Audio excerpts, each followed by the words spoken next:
തിരുവാതിര നക്ഷത്രം. തിരുവാതിര നക്ഷത്രക്കാരും മിഥുനക്കൂറിൽ പെടുന്നതാണ്. അപ്പോൾ ആ മിഥുനക്കൂറിലെ തിരുവാതിര നക്ഷത്രക്കാർക്ക് 10ാം ഭാവത്തിലാണ് നമ്മുടെ ശനീശ്വരൻ വന്ന് നിൽക്കുന്നത്. അപ്പോൾ കണ്ടകശനിയുടെ ഒരു കാലഘട്ടമാണ്. ലഗ്നത്തിൽ തന്നെയാണ് വ്യാഴവും വന്ന് നിൽക്കുന്നത്. അപ്പോൾ 10ാം ഭാവത്തിൽ ശനി നിൽക്കുമ്പോൾ അത് കണ്ടകനായി മാറുകയും, പക്ഷെ ഇത് കർമ്മത്തിലാവുകയും ചെയ്യാണ്. അപ്പോൾ കർമ്മത്തിലേക്ക് എപ്പോഴും നന്നായിട്ട് ശ്രദ്ധിക്കാം. മീനൻ രാശിയിലാകുമ്പോൾ കർമ്മത്തിൽ കുറവ് വരും. അപ്പം നമ്മളത് എങ്ങനെ കൂട്ടാം എന്നൊക്കെ നമ്മൾ തന്നെ നന്നായിട്ട് ശ്രദ്ധിക്കണം.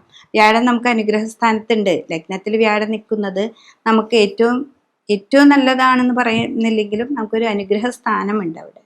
അപ്പം അതുകൊണ്ട് തന്നെ ഈ നക്ഷത്രക്കാർ ഏത് കർമ്മമാണോ ചെയ്യുന്നത് വെച്ചാൽ അതിന് വളരെയധികം ശ്രദ്ധയോടുകൂടി മുന്നോട്ട് പോവുക.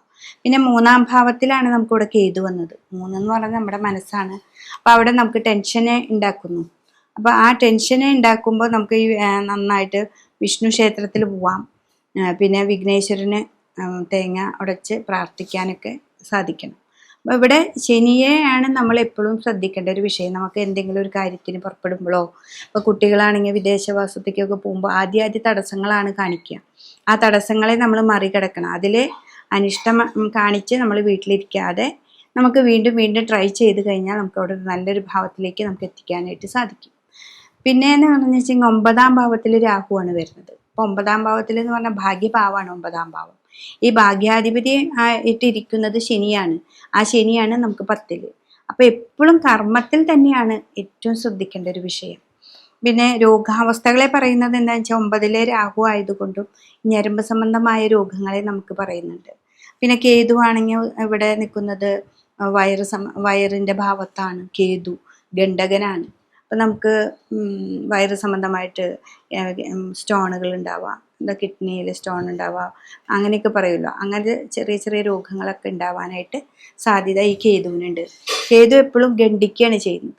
അപ്പോൾ നമ്മൾ വളരെ ശ്രദ്ധിക്കണം. അപ്പോൾ ഒരു ഡോക്ടർ അങ്ങനെ പറഞ്ഞെങ്കിലും 1-2 ഡോക്ടർമാരുടെ അടുത്ത് പോയി അതിൻ്റെ കാര്യങ്ങളൊക്കെ ചോദിച്ചിട്ട് വേണം നമ്മൾ മറ്റുള്ള ഓപ്പറേഷൻ അല്ലെങ്കിൽ അതിൻ്റെ കാര്യങ്ങളൊക്കെ നടത്താനായിട്ട്. അല്ലാതെ എടുത്ത് ചാടി നമ്മളൊന്നും ചെയ്യരുത്. എന്നുവെച്ചാൽ ഇവിടെ രാഹു നമ്മളെ ഇങ്ങനെ പറ്റിക്കുന്ന ഒരു ഗ്രഹമാണല്ലോ. നമുക്ക് ഇതുണ്ട് എന്നൊക്കെ പറഞ്ഞ് നമ്മളെ പേടിപ്പിക്കും. നമ്മളത് പേടിക്കാതെ തന്നെ പെട്ടെന്ന് തന്നെ മറ്റുള്ള ഡോക്ടർമാർ കാര്യങ്ങളൊക്കെ കാണിച്ച് കറക്റ്റ് ആണ് എന്ന് മാത്രം വിചാരിച്ചിട്ട് വേണം. ആണെങ്കിൽ മാത്രമാണ് ഈ ഖണ്ഡനം ഇവിടെ ചെയ്യാൻ പാടുള്ളൂ. അപ്പം അതുകൊണ്ട് ഈ 3ാം ഭാവത്തിലെ കേതുവിനെ വളരെയൊന്ന് സൂക്ഷിക്കണം. രോഗാവസ്ഥ വരുമ്പോൾ വെച്ചിരിക്കാതെ നമ്മൾ പോയി ഒന്ന് കാണണം. അപ്പം തിരുവാതിര നക്ഷത്രക്കാർക്ക് എന്താ പറയുക, നമ്മുടെ കർമ്മത്തിലാണ് ശ്രദ്ധിക്കേണ്ടത്. ഉദ്യോഗസ്ഥന്മാരെ ഇന്ന് എത്ര പണിയെടുത്താലും നമുക്ക് ദോഷത്തെ പറയവർ, എന്തൊക്കെ ചെയ്താലും അതിലൊരു നെഗറ്റീവ് കണ്ടുപിടിക്കും.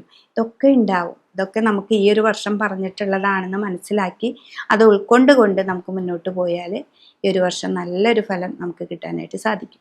കുട്ടികളാണെങ്കിലും അങ്ങനെ തന്നെ 1 വട്ടം 2 വട്ടം ട്രൈ ചെയ്താലും നമ്മൾ മുന്നോട്ട് പോകാനായിട്ട് തന്നെ എപ്പോഴും ശ്രദ്ധിച്ചു കൊണ്ടേയിരിക്കണം. വ്യാഴത്തിനെ ഏറ്റവും കൂടുതൽ പ്രീതിപ്പെടുത്താം.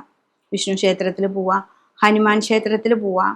അതേപോലെ ഹനുമാൻ്റെ ചാലീസ് അത് നന്നായിട്ട് ഒരു 7 ദിവസം അടുപ്പിച്ച് ചെയ്യുകയാണെങ്കിൽ അത് കൃത്യനിഷ്ഠമായിട്ട് ചെയ്യാം. ഇപ്പോൾ രാവിലെ 7 മണിക്കാണ് നമ്മളത് ചെയ്യുന്നത് വെച്ചിട്ടുണ്ടെങ്കിൽ 7 മണിക്ക് തന്നെ ചെയ്യാം. ഒരു ദിവസത്തിൽ എപ്പോഴെങ്കിലും വായിച്ചാൽ നമുക്കതിൻ്റെ ഗുണം കിട്ടുന്നില്ല.